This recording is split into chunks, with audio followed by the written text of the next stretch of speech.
5 ways to increase your trading performance. Hi, this is Charlie giving you Wednesday's video, and I hope you're very well. One thing I'd say is this: when I just scribbled down my notes for this video, it gave me an idea. I think I'm going to do a webinar on this. Haven't done a webinar in ages, just a free all access webinar.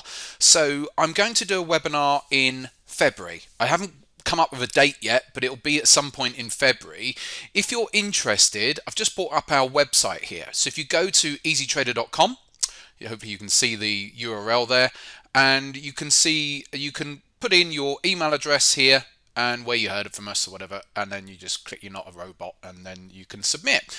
And so by doing that, you come onto our email list, and then that's how you hear about things like that. So I would encourage you to go to easytrader.com and sign up, so then you will hear about that. So yeah, I'll explain what I'm going to do in a minute. Right, so number one, and before I go through these, this is not how you increase your trading performance, have better discipline, have better mindset. It's not like that. What I'm doing here is assuming that you're already a competent trader. So let's just assume that you can already trade and you can make money. Some money, let's say. It doesn't have to be a huge amount, but you can make some money. Okay, you already have discipline, you know to put stop losses in, and you know how to manage your trades. So this is about trader performance and increasing performance, a bit like taking a professional athlete and an athlete who is very good at a regional level and then going up to training with a national level. That would be a step up, because the coaches at national level would be looking at the tiny little incremental gains that they can get out of that athlete. And so that's what we're looking at now. Okay, so number one, I better bring the pen up actually. Number one is trade frequency. Okay, trade frequency. And I know people have a go at me for not using a pen and my handwriting's terrible, but I've tried a pen before and my handwriting was still terrible, so I gave up. So trade frequency. So one way of potentially increasing trading performance is to increase the number of trades. Take more trades. The theory goes, make more money. Now the only thing is that's not necessarily true, because you can take more trades, but you end up managing so much that you end up, by the time you've done all those extra trades, you're still going to have a number of losing trades as well, and you pay your commissions and whatnot. Actually, you end up becoming a busy fool. So that's not 100% guaranteed, and it can be, because if you're doing 2 trades a month and you can increase that to 5 trades a month, it's likely your profitability is going to increase. Yeah, so there is certainly an advantage with taking more trades than too few.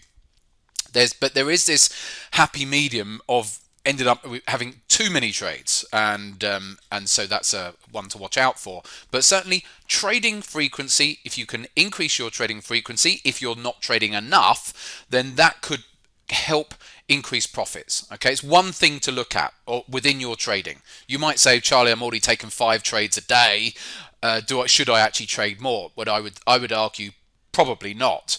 But certainly there'll be some people who would say, well, actually I take 1 trade a week. Yes, you can trade more. Okay, adding to winners. Okay, number 2, adding to winners, adding to winning trades.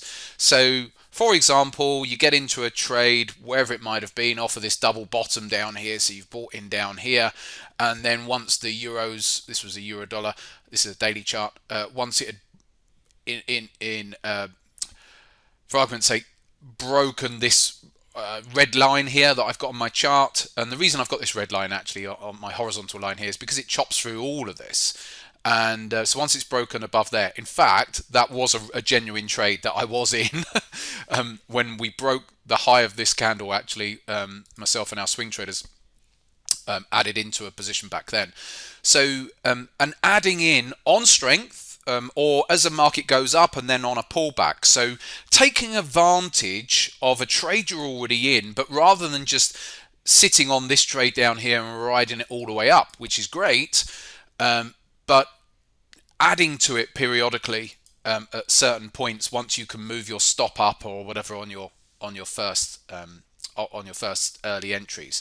Number 3, looking for bigger returns, risk reward. So looking for bigger risk reward ratio returns. Now that again, it's not a guarantee that you're going to make more money by looking for that, but certainly you can test that.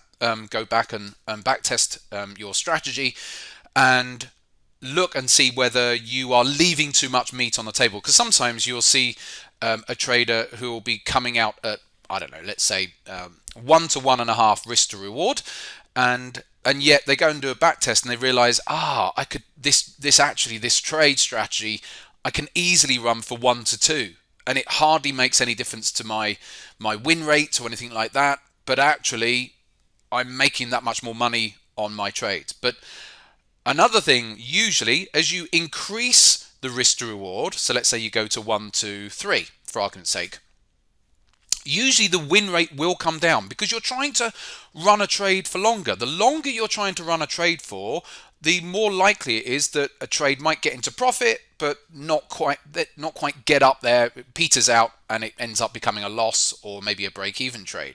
So you will find that the bigger risk-reward ratio trades you go for, the lower the win rate. But there's nothing wrong with that. And really what you should be looking at is your profitability, not your win rate. So win rate isn't really that relevant. It's about profitability. But at the same time, I understand that every individual will have like their own sort of cutoff as to what is acceptable as a win rate. Now, what I would say though is that every trader should be able to accept a win rate of 40%. And that sounds, I know some people are like, oh my God, no, I need 70%, Charlie.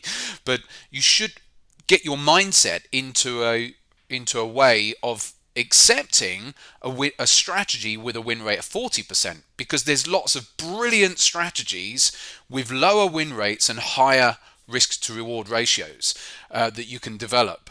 But you can't really always get the both. It doesn't really work that way. You can't have your cake and eat it. You can't have a 90% win rate and 1 to 3 risk reward ratios. If you did, then come and meet me, and I'll take your strategy and I'll be a billionaire next year if that's the case, because that's really what would happen if you really did have a strategy like that. So look at increasing your risk reward. So this is all just taking what you already have and then looking at that, like I said, those incremental gains. So if you've got an average risk reward of 1 to 2, can you increase it to 1 to 2.2? Incremental gains. Now on the next one, number 4, and this is my favorite one. Trade within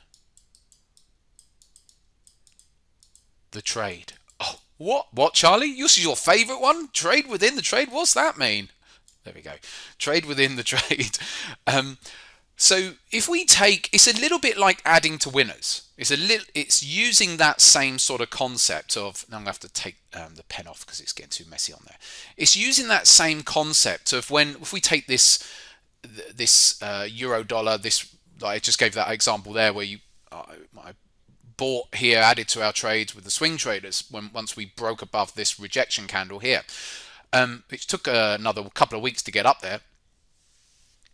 But trading within the trade is to say, okay, I have my analysis here.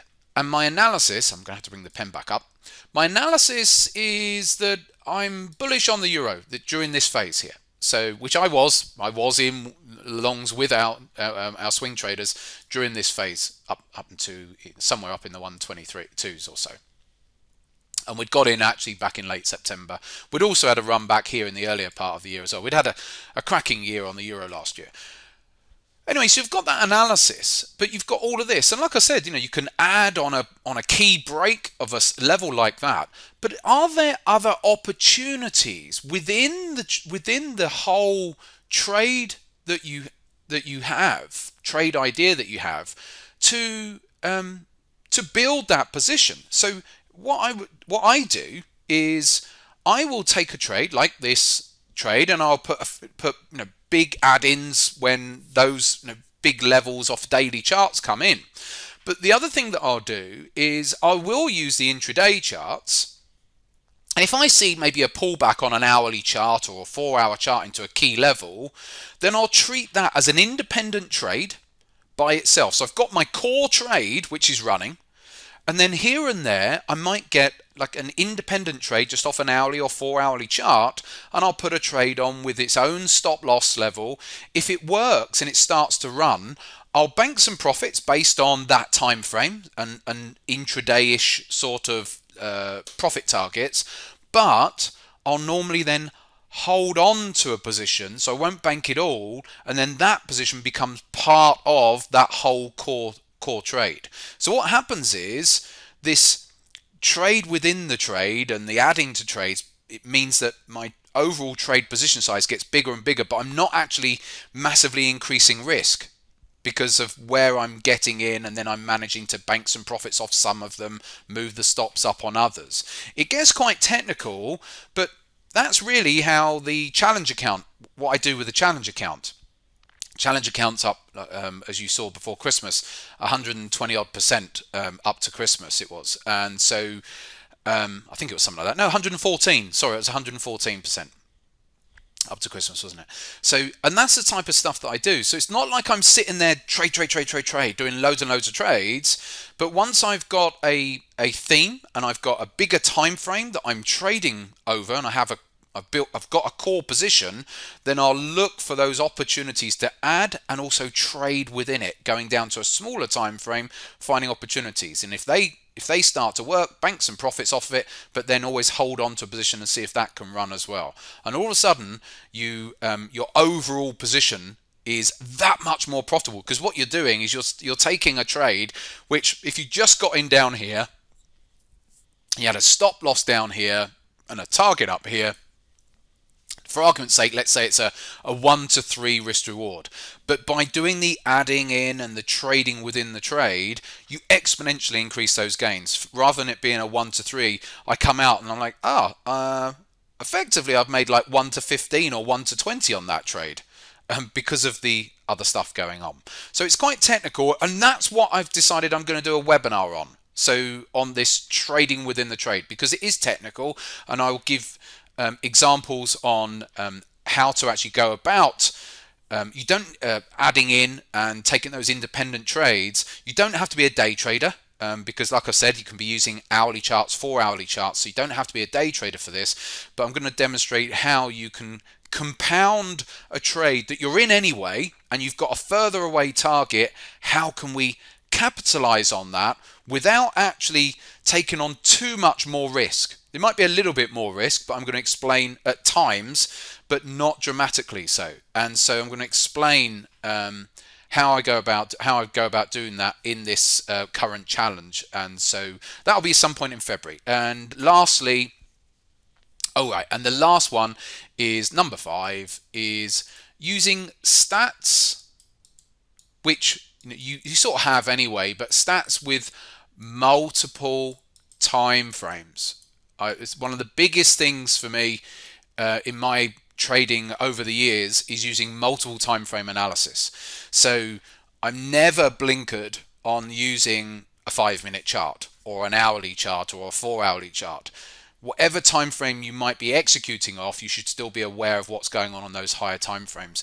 And if you've got stats based on these different time frames, and then you're like, oh wow, there's this certain trading pattern developing on for argument's sake, a weekly chart at the moment or a monthly chart.